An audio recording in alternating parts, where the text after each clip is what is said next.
Ukraine যুদ্ধের 1000তম দিনে যুক্তরাষ্ট্রের সরবরাহ করা দূরপাল্লার ATACMS ক্ষেপণাস্ত্র ব্যবহার করে রাশিয়ার ব্রিয়ানস্ক এলাকায় হামলা চালিয়েছে ইউক্রেন। এর ফলে যুদ্ধ আরও সংঘাতময় হতে পারে বলে আশঙ্কা করা হচ্ছে।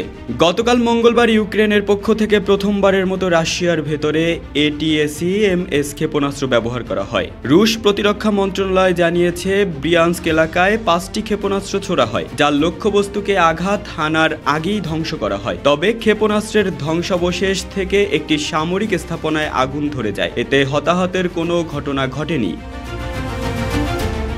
এদিকে ইউক্রেনের সামরিক বাহিনী জানিয়েছে, ওই হামলায় একটি গোলাবারুদের গুদামে বিস্ফোরণ ঘটে। তবে ক্ষেপণাস্ত্রে ATACMS ব্যবহার করা হয়েছে কিনা তা নিশ্চিত করেনি তারা। 2022 সালের 24শে ফেব্রুয়ারি থেকে শুরু হওয়া রাশিয়া ইউক্রেন যুদ্ধকে দ্বিতীয় বিশ্বযুদ্ধের পর ইউরোপের সবচেয়ে বড় সংঘাত বলে বিবেচনা করা হচ্ছে। এই যুদ্ধে যুক্তরাষ্ট্র থেকে বিপুল পরিমাণ সামরিক সহায়তা পেয়েছে ইউক্রেন।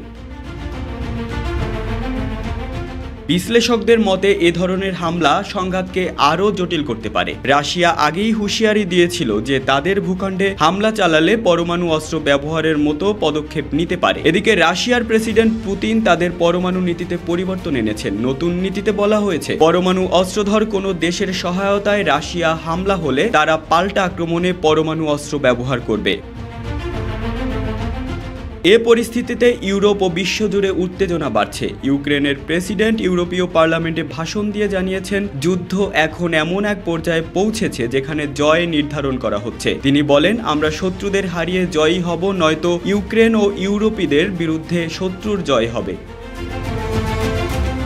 এদিকে শীতকাল সামনে রেখে রাশিয়া ইউক্রেনের উপর হামলা আরও জোরদার করেছে। গত রোববারই ইউক্রেনে 200টিরও বেশি ক্ষেপণাস্ত্র ও ড্রোন হামলা চালানো হয়েছে। এমন জটিল পরিস্থিতিতে বিশ্বজুড়ে শান্তি প্রতিষ্ঠার আহ্বান জানিয়েছেন আন্তর্জাতিক পর্যবেক্ষকরা। তবে এই যুদ্ধ কবে থামবে বা এর সমাধান কোথায় তা এখনও অনিশ্চিত।